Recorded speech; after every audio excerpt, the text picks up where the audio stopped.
Chapter 18. Our special tonight. A lovely braised Apollo under a Mets hat. My advice, if you're ever given a choice between drinking skink soup or serving yourself up as the troglodyte's main course, just flip a coin. Neither option is survivable. We sat on cushions around a communal mushroom pit with 100 or so troglodytes. As barbarian guests, we were each given headwear, so as to not offend our host's sensibilities. Meg wore a beekeeper's hat. Rachel got a pith helmet. I was given a New York Mets cap because I was told no one else wanted it. Fair. I found this insulting both to me and the franchise. Nico and Will sat on Screechbling's right. Nico sported a top hat, which worked well with his black and white aesthetic. Will, my poor boy, had been given a lampshade. No respect for the light bringers of the world. Sitting to my left was the chef, who introduced himself as Click Wrong. His name made me wonder if he'd been an impulse buy for his parents on Cyber Monday, but I thought it would be rude to inquire. The Trog children had the job of serving. A tiny boy served in a propeller beanie and offered me a blackstone cup filled to the brim, then ran away giggling. The soup bubbled a rich golden brown. "The secret is lots of turmeric," Click Wrong confided. Ah. I raised my cup, as everyone else was doing. The Trogs began slurping with blissful expressions and many clicks, gurs, and yummy sounds. The smell wasn't bad. Like, tangy chicken broth. Then I spotted a lizard foot floating in the foam, and I just couldn't. I pressed my lips to the rim and pretended to sip. I waited for what I thought was a credible amount of time, allowing most of the Trogs to finish their portions. I said. Click Wrong, your culinary skills astound me. Partaking in the soup is a great honor. In fact, having any more of it would be too much of an honor. May I give the rest to someone who can better appreciate the succulent flavors? Me! Shouted a nearby Trog. Me! Shouted another. I passed the cup down the circle, where it was soon drained by happy troglodytes. Click Wrong did not appear insulted. He patted my shoulder sympathetically. I remember my first skink. It's a potent soup. You'll be able to handle more next time. I was glad to hear he thought there would be a next time. It implied we would not be killed this time. Rachel, looking relieved, announced that she too was overwhelmed with honor, and would be happy to share her position. I looked at Meg's bowl, which was already empty. Did you actually... What? Her expression was unreadable behind the netting of her beekeeper's hat. Nothing. My stomach convulsed with a combination of nausea and hunger. I wondered if we'd be honored with a second course. Perhaps some breadsticks. Or really anything that wasn't garnished with skink feet. Screechbling raised his hands and clicked for attention. Friends! Shareholders! I see you all! The troglodytes tapped their spoons against their stone cups, making a sound like 1,000 clattering bones. Out of courtesy for our uncivilized guests, Screechbling continued, I shall speak in the barbaric language of the crust dwellers. Nico tipped his fine top hat. I see the honor you give us. Thank you, CEO Screechbling, for not eating us and also speaking in our tongue. Screechbling nodded with a smug expression that said, No problem, kid, we're just awesome that way. The Italian wall lizard has told us so many things. A board member standing behind him, the one with the cowboy hat, whispered in his ear. I mean, the Italian son of Hades, Screechbling corrected. He's explained the evil plans of Emperor Nero. The Trogs muttered and hissed. Apparently Nero's infamy had spread even to the deepest dwelling corporations of hat wearers. Screechbling pronounced the name Niacro, with a sound in the middle like a cat being strangled, which seemed appropriate. The son of Hades wishes our help, said Screechbling. The Emperor has vats of fire liquid. Many of you know the ones I speak of. Loud and clumsy was the digging when they installed those vats. Shoddy the workmanship. Shoddy, agreed many of the Trogs. Soon, said the CEO, Ro will unleash burning death across the crusty crust. The son of Hades has asked our help to dig these vats and eat them. You mean disable them? Nico suggested. Yes, that, Screechbling agreed. Your language is crude and difficult. On the opposite side of the circle, the board member with the police hat made a small, notice me sort of growl. Oh, Screechbling, these fires will not reach us. We are too deep. Should we not let the crusty crust burn? Hey, Will spoke for the first time, looking about as serious as someone can while wearing a lampshade. We're talking about millions of innocent lives. Police hat snarled. We Trogs are only hundreds. We do not breed and choke the world with our waste. Our lives are rare and precious. You crust dwellers? No. Besides, you are blind to our existence. You would not help us. Fred speaks the truth, said Cowboy Hat. No offense to our guests. The child with the propeller beanie chose this moment to appear at my side, grinning and offering me a wicker basket covered by a napkin. "Breadsticks?" I was so upset I couldn't serve myself that I declined. "Assure our guests," Screechbling was saying. "We have welcomed you to our table. We see you as intelligent beings. You must not think we are against your kind. We bear you no ill will. We simply do not care whether you live or die." There was a general muttering of agreement. Glickwrong gave me a kindly glance that implied, "You can't argue with that logic." The scary thing was, back when I was a god, I might have agreed with the Trogs. I destroyed a few cities myself in the old days.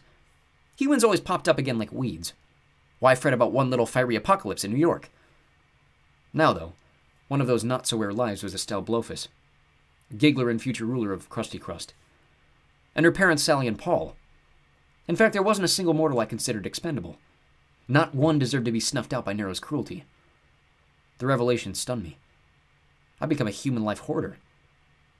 "It's not just crust dwellers," Nico was saying, his tone remarkably calm. "Lizards, skinks, frogs, snakes. Your food supply will burn."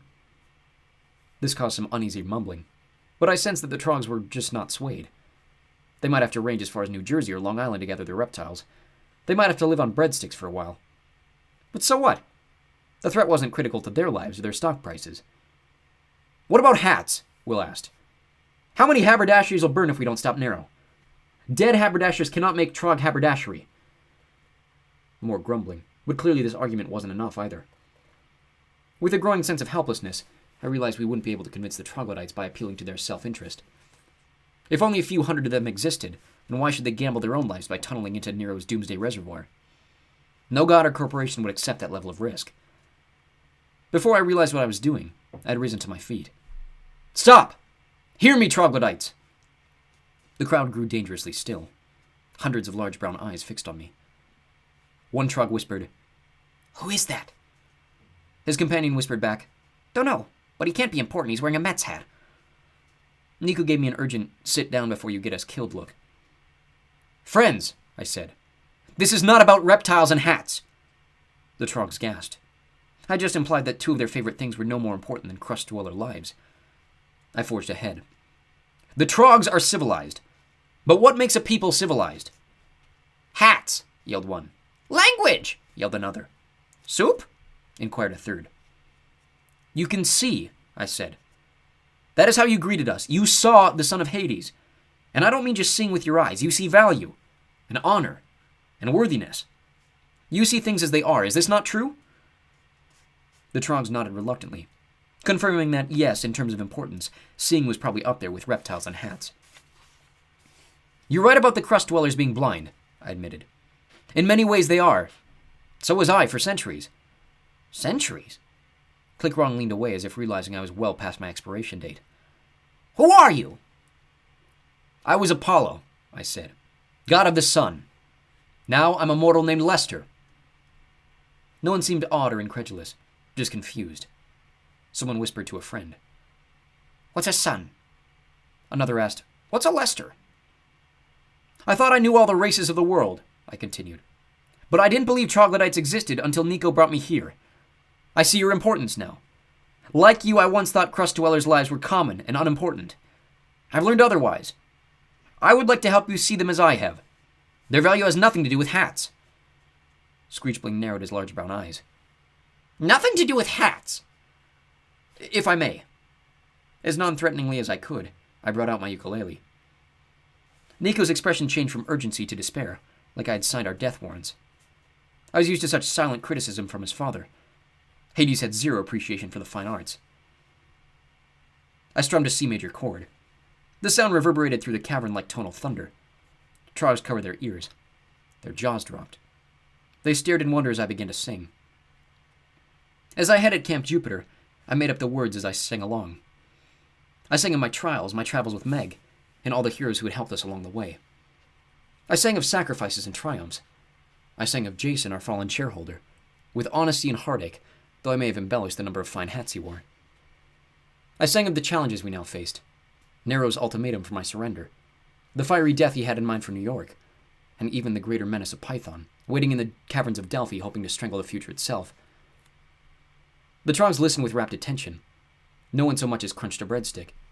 If our hosts had any inkling that I was recycling the melody from Man on the Lakers, they gave no indication. What can I tell you? Under pressure, sometimes I default to LeBron James. When the last chords ceased echoing through the cavern, no one moved.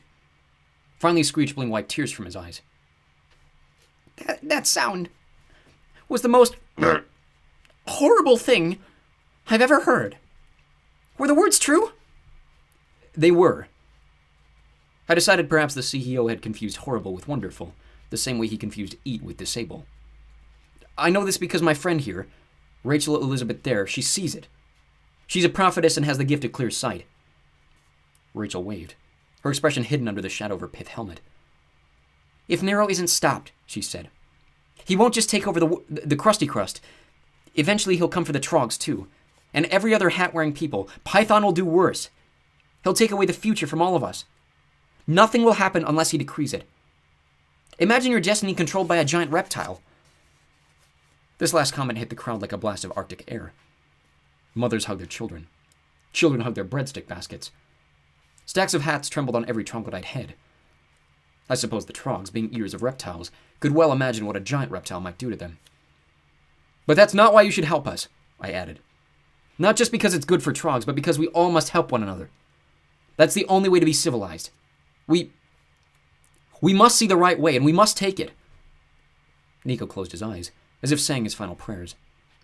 Will glowed quietly under his lampshade. Meg gave me a stealthy thumbs up, which I did not find encouraging.